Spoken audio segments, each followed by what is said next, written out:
Hello बच्चों, good evening. स्वागत है आप सभी का आपके अपने channel analysis world by SK Singh पर, जहां पर आपको जो भी सब्जेक्ट की इसके पहले की वीडियो गई होंगी उसमें प्रैक्टिकली आपको हर चीज़ समझाया गया होगा।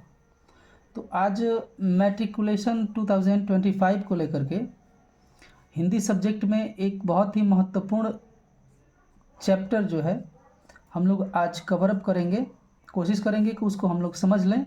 तो आप लोग मेरे साथ मिल कर के इसको समझने की कोशिश करें। आपने जो वीडियो पर प्यार दिखाया, जो सहयोग किया, उसके लिए थैंक्स सभी को। ज़्यादा बात नहीं करते हुए सीधे हम लोग अपने टॉपिक की तरफ चलेंगे। हम आज पढ़ने जा रहे हैं पदबंध। हम पढ़ने जा रहे हैं आज पदबंध। ये चूँकि काफ़ी कंफ्यूजिंग चैप्टर होता है और ये सेक्शन भी काफ़ी कंफ्यूजिंग है। अक्सर पद और पदबंध में लेकर के काफ़ी भ्रांतियाँ हो जाती हैं। कभी पद समझ में नहीं आता है, कभी पदबंध समझ में नहीं आता है। तो अगर इसका विश्लेषण करिएगा आप तो ये दो पदों में अर्थात दो शब्दों में विभक्त है। पहला है आपका पद और दूसरा है बंध। पद क्या होता है? कई कई शब्द मिलकर के शब्द बनाते हैं, कई शब्द मिलकर के पद बनाते हैं। तो शब्दों और पदों को जिस तरीके से बांधा जाता है, ध्यान से समझिएगा, शब्दों और पदों को जिस तरीके से बांधा जाता है, जिस नियम से बांधा जाता है, उसी को हम लोग कहते हैं पदबंध। क्या कहते हैं? पदबंध कहते हैं। मैट्रिकुलेशन में, इंटरमीडिएट में, ये फाइनल एग्जामिनेशन में इससे क्वेश्चन आते हैं। मुझे उम्मीद है कि इस वीडियो को देखने के बाद इससे क्वेश्चन जो है कि छूटेगा नहीं। ठीक है, वीडियो में थोड़ा सा शेडिंग आ रहा होगा, उसके लिए थोड़ा सा माफ़ी चाहता हूँ। मैं उतना टेक्निकल एक्सपर्ट तो हूँ नहीं। ठीक है, हमारा मेन मुद्दा होना चाहिए कि हम जो चीज़ पढ़ रहे हैं वो हमें बारीकी से समझ में आनी चाहिए। तो सबसे पहले हम इसकी परिभाषा को समझते हैं। देखिए क्या है ना कि पदबंध कहा किसको जाता है? जब दो या अधिक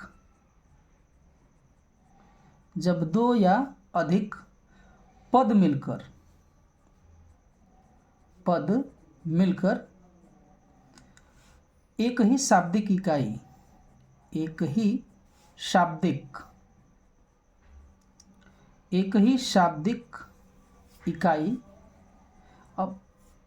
इकाई। अब इन इकाइयों में क्या होता है? या तो संज्ञा हो, या सर्वनाम हो, या विशेषण हो, या क्रिया हो, या अव्यय हो। अव्यय, अब इस पर चर्चा हम करेंगे। का काम करते हैं। तो ऐसे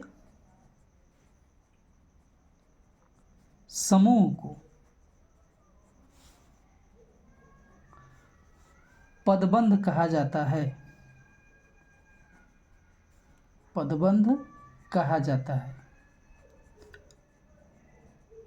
ठीक है, अब समझने की बात है। यहाँ पे समझिएगा, कह रहा है कि जब दो या दो से अधिक पद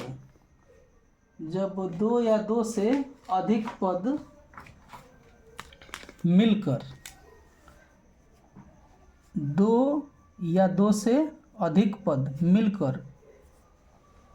एक ही शाब्दिक इकाई, माने बहुत सारे शब्द मिलकर एक ही शब्द का अर्थ देते हैं। जैसे संज्ञा मिलकर के, या संज्ञा सर्वनाम विशेषण मिलकर के, या विशेषण मिलकर के, या क्रिया मिलकर के, या अव्यय मिलकर के।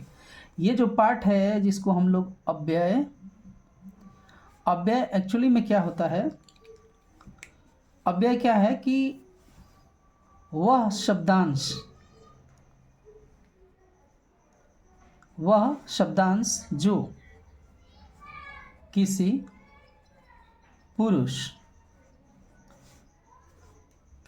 पुरुष, काल, वचन या लिंग के अनुसार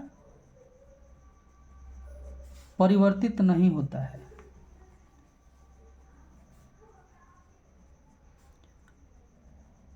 अव्यय कहलाता है। ठीक है, ये हो गया अव्यय। जैसे मान लीजिए कि और हो गया, की हो गया, इसी तरह के जो शब्द होते हैं उनको हम लोग अव्यय कहते हैं, जो किसी भी पुरुष के अनुसार या काल के अनुसार या वचन के अनुसार उनमें कोई परिवर्तन नहीं होता हो, उसको अव्यय कहते हैं। तो मतलब ये कह रहा है कि जब दो या दो से अधिक पद मिलकर, चाहे दो गो संज्ञा का पद हो, दो गो संज्ञा हो या दो सर्वनाम हो या दो विशेषण हो या दो क्रिया हो, वो या अव्यय हो, एक ही शाब्दिक इकाई का काम करते हो, उसको हम लोग कहते हैं, ऐसे समूहों को हम लोग कहते हैं, क्या चीज़ कहते हैं? पदबंध कहते हैं। ठीक है, अब देखिए एक उदाहरण से इसको हम लोग समझते हैं। जैसे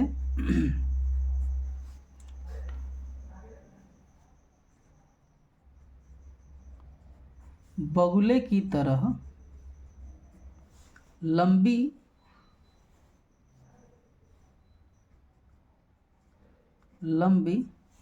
बड़ी अजीब लगती है, बड़ी अजीब लगती है।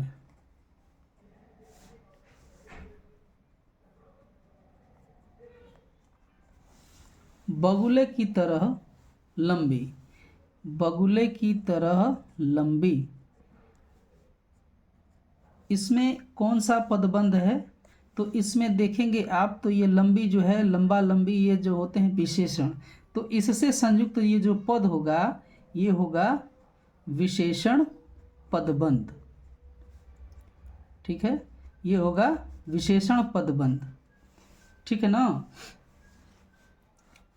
अब हम एक संज्ञा पदबंध का उदाहरण लेते हैं। संज्ञा पदबंध का एक उदाहरण लेते हैं।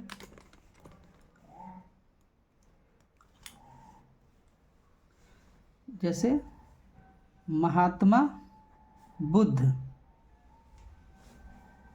के समय से चली आई पद्धति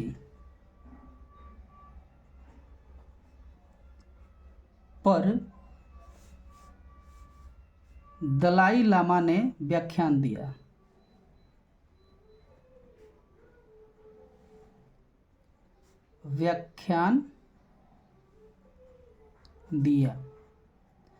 अब इसमें ध्यान से समझेंगे, ये जो पद्धति है एक्चुअली में ये संज्ञा है। तो इस संज्ञा से जुड़ी हुई, ये जुड़े हुए जितने भी पदों का समूह है, इस समस्त पदों को हम लोग कहेंगे कि ये कौन सा पदबंध है? संज्ञा पदबंध।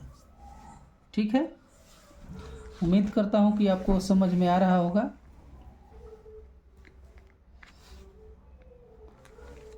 अब हम आगे की ओर चलते हैं पदबंध में। ठीक है, सबसे पहला इसमें हमें पढ़ना है संज्ञा पदबंध।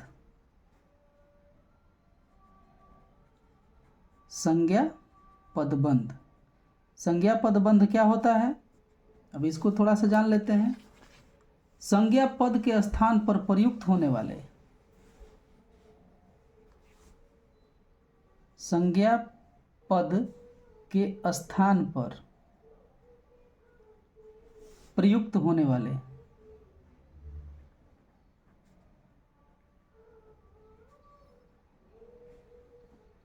पद समूह को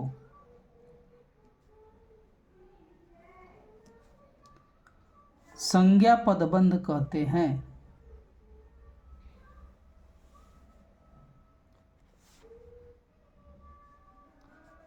संज्ञा पदबंध कहते हैं। ठीक है,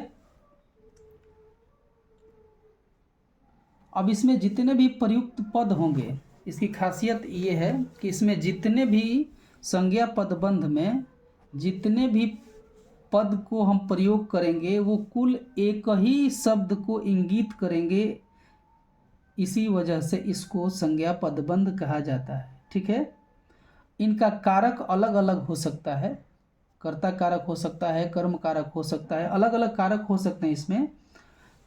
तो ये क्या है ना कि इसमें सभी जितने भी पद प्रयुक्त किए जाते हैं वो किसी संज्ञा को ही स्पष्ट करते हैं, उसी के बारे में बताते हैं। अब जैसे एक उदाहरण लिखेंगे हम, जैसे एक उदाहरण लिखेंगे कि प्रदूषण फैलाने वाले वाहनों को बंद कर देना चाहिए, बंद कर देना चाहिए। अब इसमें देखिए, ध्यान से समझिएगा, तो इसमें जितना भी पदों का प्रयोग किया गया, चाहे प्रदूषण हो, फैलाना हो या वाहन हो, ये सारे के सारे पद मिलाकर एक ही शब्द को स्पष्ट कर रहे हैं। ये किसी प्रकार के वाहन को बता रहे हैं कि ये वाहन जो है ज़्यादा प्रदूषण फैलाते हैं, इसीलिए इनको बंद कर देना चाहिए। और अगर व्याकरण के आधार पर अगर आप इसको देखिएगा तो वाहन जो है एक क्या है, संज्ञा है। तो सभी पद मिला करके, चाहे यहाँ से शुरू करके यहाँ तक सभी पद मिला करके इसी को स्पष्ट कर रहे हैं। इसलिए ये जो समस्त पद है इसमें यहाँ तक, वाहन तक, प्रधानता जिस पद की है यहाँ से लेकर के यहाँ तक, ये जो है ये संज्ञा पदबंध है। संज्ञा को स्पष्ट करने वाला ये जो पद है इसको हम क्या कहेंगे, संज्ञा पदबंध। क्या कहेंगे, संज्ञा पदबंध। ठीक है, उसी तरह से है, उसी तरह से अगर हम दूसरा देखेंगे, दूसरा अगर हम देखेंगे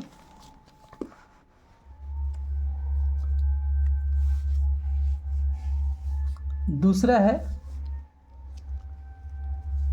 सर्वनाम पदबंध।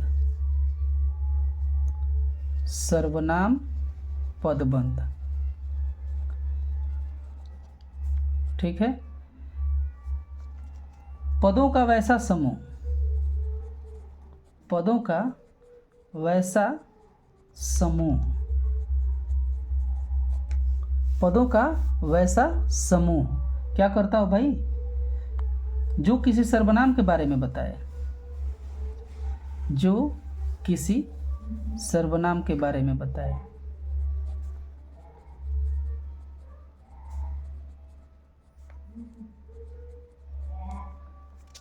जो किसी सर्वनाम के बारे में बताए उसे हम लोग कहते हैं सर्वनाम पदबंध। जिस प्रकार सभी पद मिला करके संज्ञा को बता रहे थे तो संज्ञा पदबंध हो गया, उसी तरह के सभी पद मिला करके किसी सर्वनाम के को स्पष्ट करते हो तो उसको हम लोग कहेंगे सर्वनाम पदबंध। अब जैसे उदाहरण की बात अगर हम करें,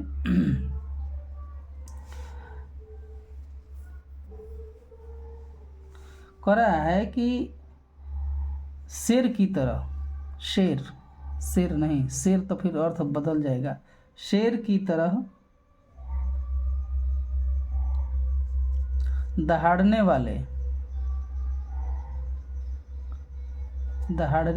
वाले आप भीगी बिल्ली कैसे बन गए, भीगी बिल्ली कैसे बन गए।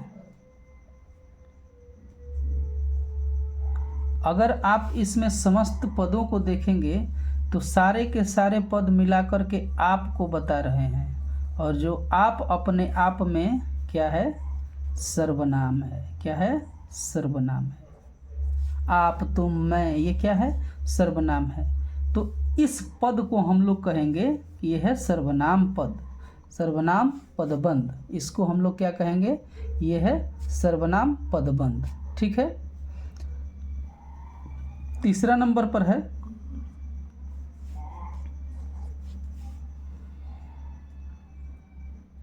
विशेषण पदबंध।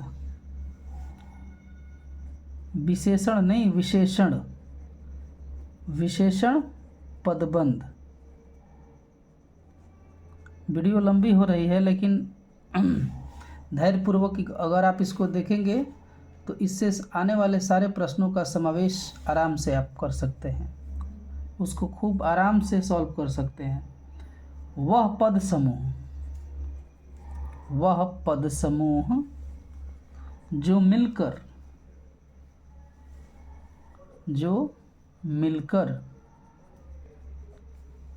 विशेषण की तरह काम करे, विशेषण की तरह काम करे,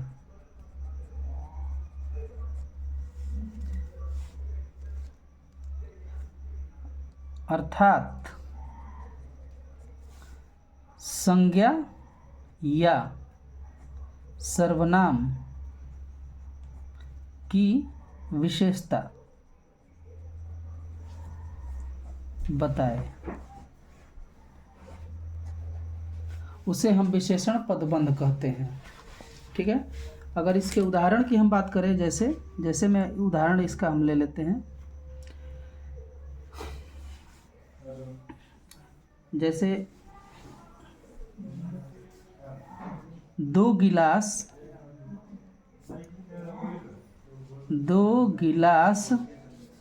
पानी भर दो, 2 गिलास भर पानी, 2 गिलास भर पानी 2 घंटों के लिए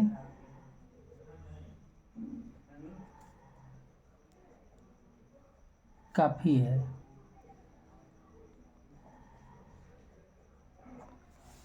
अगर आप इसको देखेंगे तो जो 2 है, 2 गिलास भर पानी, अगर यहाँ देखेंगे तो ये एक विशेषण की तरह कार्य कर रहा है, एक विशेषण की तरह कार्य कर रहा है। इसलिए ये जो समस्त पद होगा वो विशेषण पदबंध होगा। ठीक है, आगे के जो भी पद हैं वो आपको नेक्स्ट वीडियो में पार्ट 2 में आपको मिलेंगे। इस परिभाषा से, इस वीडियो से आपको बहुत ही लाभ मिलेगा। ठीक है, अगर वीडियो अच्छी लग रही हो तो निश्चित तौर पर सब्सक्राइब करें। आपसे निवेदन है, शेयर करें ताकि दूसरों को भी इसका लाभ मिल सके। और मैं आपके लिए अच्छी और वीडियो बना करके इसी तरह से एजुकेशनल वीडियोस में बना करके आपको देता रहूं। मिलते हैं फिर नई वीडियो में, तब तक के लिए जय हिंद।